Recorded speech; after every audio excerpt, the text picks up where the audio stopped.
Hey guys, welcome back to the channel. So today we're going to be installing the AEM Meth Kit on the Camaro.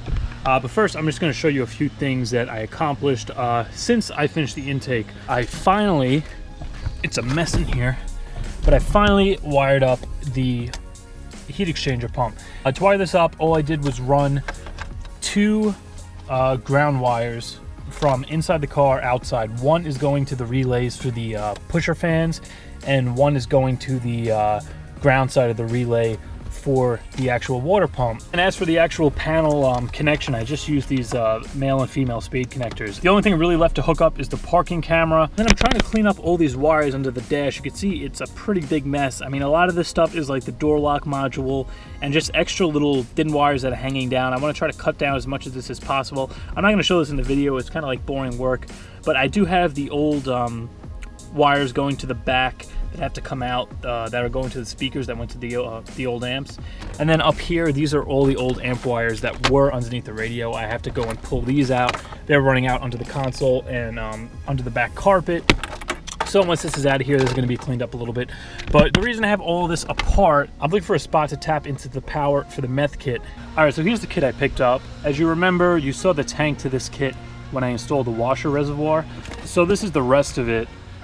I don't have the instructions. I had them. I don't know where the hell they went. I'm probably just going to pull the instructions from their website and read them on the laptop. I did glance at them beforehand. The first step is going to be mounting this pump, getting all the hoses set up, and then lastly we're going to wire everything in. But it has this controller that has to get mounted inside the car, and then that's going to let you adjust for when you want the meth to start spraying at what boost level. And they give you an injector, a couple of nozzles. And here is the actual pump. So as for actually mounting this, I'm looking around at where I want to do it. Now it kind of fits right in front of the tank here pretty good. I could kind of put it like that. The other option is to make kind of a bracket that goes across above the horn there, and then just maybe mount it like that. I kind of like that idea more, just because when it's mounted like this, there isn't really much room for the hose to come out of the side, and I feel like it's going to get kinked having to bend it past the frame over here. All right, so I got the instructions here. This is the basic diagram of how everything's going to hooked up. So coming off the bottom of the tank, you're going into the pump, coming out of the pump, and then that's going to the injector. That's pretty much it for the water lines. Then everything else is just wiring. So you can see the actual pump is going to be getting its power and ground from the controller, and then what's going to be powering the whole system is going to be the power and ground coming off the battery and into the controller. All right, so I finally decided on a place to mount the pump. Now I wanted to keep it as close to the tank as possible just for ease of running all the hoses, but I am going to put it right in between the radiator and the intake here on the frame rail. I did go and find a couple of extra pieces of those brackets that I used to mount the intercooler, and being the frame is just a little too narrow for the actual base of this pump, I'm just going to zip these two brackets into the car, and then this guy will come in like this, and you can see that's going to allow me to have 4 mounting points for the bracket. So right now I'm going to get to mounting those brackets on the car, then we'll go mount the injector and hook the lines up. All right guys, so after fighting with this for a very long time, I finally got the mount in. I ended up putting the 2 brackets just like I said I was going to do. I secured them to the frame and then secured the AEM bracket to that. The only problem with this is that bracket is bolted to the back of the pump. When this is installed, unless you're mounting this in a trunk or somewhere where you could get behind the panel, you have like very limited room to bolt this thing down, because you see when the pump is in here, it's really hard to get access to these screws around the outside. So what I decided to do, I just removed the 2 screws that secure the pump to the bracket. I'm not going to be using them. Instead, I took one of my leftover clamps from my old intake, and I'm just going to slide this guy in here like this. I'm going to put a piece of rubber. I cut a piece here of heater hose, and I'm just going to wrap that around there like that. And then I'm just going to tighten the thing down, and the clamp is going to hold it in place. Once this is tightened down, it's not going to be going anywhere. But right now I'm going to finish this up, get this clamp down. I'm going to throw some loom on this wire here, and then for the actual injector, I decided I'm going to mount it right underneath here on the intake. There's nothing in the instructions that states you can't mount it at the bottom. If it was an oxygen sensor, you would have to mount it somewhere on top, because you don't want water and stuff sitting in the bottom of the sensor. For this, it doesn't seem to make a difference, so I'm going to mount it right here. I'm going to drill this out, tap it, screw this in here, and then we'll be able to hook up our hoses, and then we'll get started on the wiring.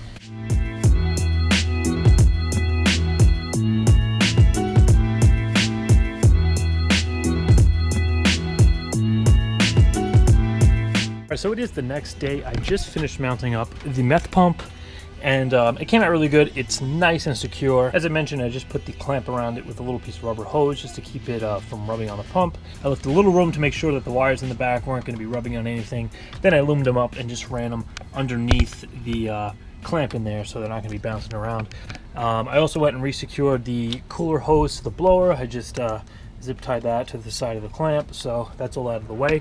And now with this set up like this, you can see I could just run my output hose straight from here into the intake and then right from the tank down to the pump, and you really don't need that much hose for this setup. I also went and got the intake tapped. Now with my carbon fiber intake tube, I wasn't sure how it was going to come out drilling and tapping it, but what I ended up doing, I took a small drill bit, drilled a pilot hole, and then I just upped the size to a 21/64 because this is a 1/8 pipe thread fitting. You see right there, 1/8-27 MPT, that's pipe thread. 21/64, that's the drill bit you need. That just threads in there just like that. But for the actual liquid I'm going to be running in the system, I chose Snow Performance Boost Juice. I got this stuff off of Summit. It cost me about 28 bucks for 4 of these 1-gallon jugs, and it had really good reviews. It's a 50-50 water and methanol mix. I'm going to put a link to this stuff down in the description. All right, so I just finished hooking the hoses up to the pump. On the front of the pump, there is an arrow indicating the direction of the flow. I cut a little piece coming off the tank. You can see that fits there quite nicely. And then the one coming out of the pump is going to go right up like this and into the injector.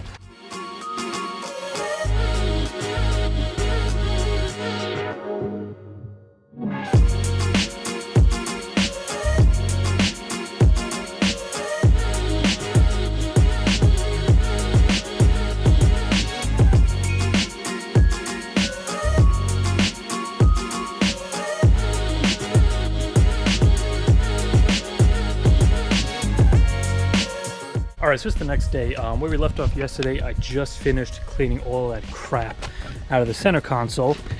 And then I went and just pulled the top off so I had access to the bottom. I pulled the RCAs through the back for now. I just have to unbolt this just to fish it out from underneath the console, but those are going bye-bye. As for placing the controller now, I decided I'm probably going to mount it to the side in here. If that's not going to work, like, because this wire harness is kind of thick, if that's going to give me problems between that and the vacuum line, I might just mount it in the bottom and then make a hole and kind of have it just come straight out like that. I'm not 100% on that yet, but either way, this is getting mounted inside of the console. And the only other thing it's going to need is a switch. The instructions show you need to wire in an arm switch. I'm using ignition power for my main power for the kit. In the instructions, they show it just tapping straight off the battery. So once the car is turned off, the whole system's going to turn off anyway, so it's not really that important. But either way, for the system to work, you have to have 12 volts getting to that wire for the controller. So I'm just going to mount the switch here, and then for my actual power, I have this, there's this wire in the console. I thought this went to the radio.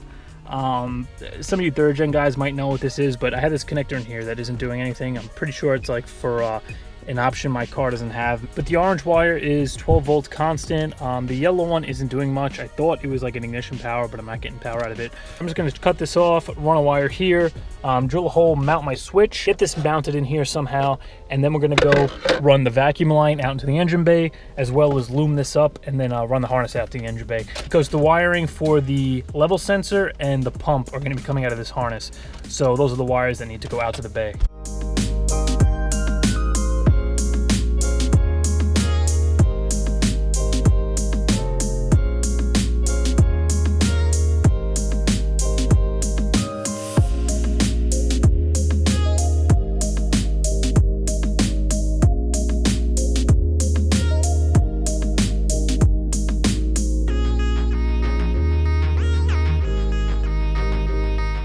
All right guys, time for an update. So as you can see, I got the controller inside the center console, drilled a hole, loomed up the end of the harness, and fished it through. Now I don't have any double-sided tape, but I'm gonna probably end up mounting this downward like this, because kind of the way the center console is, it's this little like groove that's kind of cut out, so that allows the wires to clear. I also have the vacuum line running in there. I have it branching out over here. The reason for this being, I'm going to tee this off and also use it as the vacuum source for my boost gauge. And pretty much the way I ended up wiring all this up. So here are the wires that are going to end up running out to the engine bay. Originally we had all of these in this main harness, and I kind of split off the ones that are going to stay in the car, and then only the ones that need to go out to the engine bay are going to be here. The wires I have here are the power and ground for the whole system.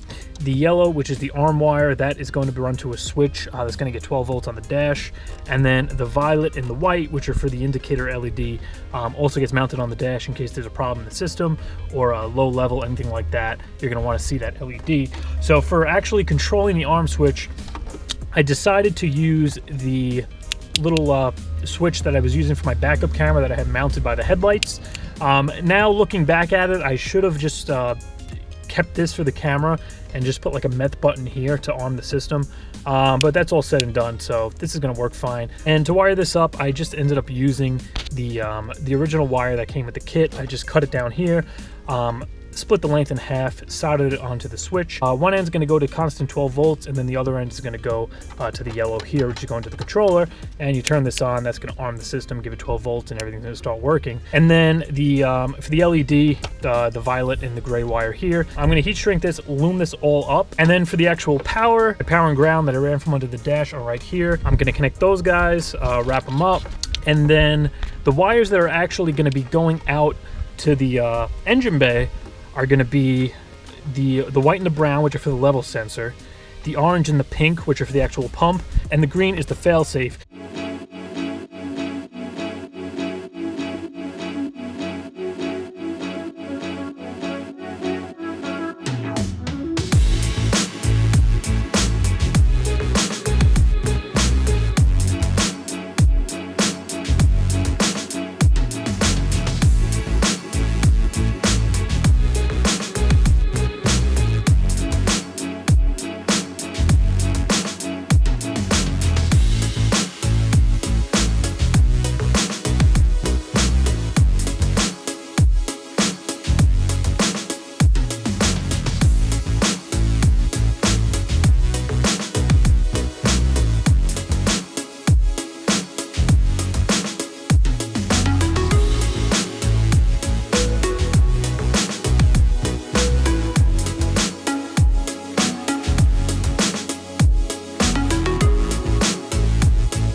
So I just finished getting everything hooked up. Let me show you what I ended up with. So as you saw, I just finished soldering the wires onto here. I went and put the radio and the center console back. My controller's in here. Still got to get some double-sided tape just to mount that up, but that's all good to go. I got the switch mounted up over here. We turn it on, you can see the LED works. And then I tied the wires up really nice, loomed them all up inside of here. That's all good. I got my switches here. I still have to hook up the fan wire as well as the parking camera. So once that's done, I'll just double side tape this down. And then for the actual vacuum line, I drilled a hole right there below the C100 connector, put a grommet and fish it right through there. I put a, I cut it and put a splitter right here because I am gonna run a hose off of this to go to my boost gauge that's going on the pillar. That's gonna be in the next video along with the wideband install, but that just goes through there nice and neat. I'll tie this up once it's all finished and I can put the cover back on. The only thing really left to do is hook up the vacuum line to the motor and hook the injector up. The vacuum line I'm not going to do in this video because I have a vacuum block I'm going to install. Got to see where I'm going to mount it, but this is pretty much just going to split the vacuum. Then I got the pump all wired in and hooked up. Level sensor hooked up. Next step in the instructions is to fill this tank up and just run the pump just to flush anything out, any debris that might be in there before hooking the injector up. I did put the front piece of the intake back on. The injector is in there. So right now I'm going to fill this up. We're going to go inside, run the system, make sure everything works, it sprays out, and then once it's flushed, I'm just going to cut down the hose, hook up the injector, then we're going to see how it's going to spray. Before I put the car on, I noticed when the arm button is engaged, the light still comes on. So as I said about leaving this on, I'm not going to be able to do that. I just got to make sure I turn this button off once I turn the car off. But ignition key on, and we'll hit the arm switch. You can see it lights up. And then to test the flow, all we're going to do is press the test button here.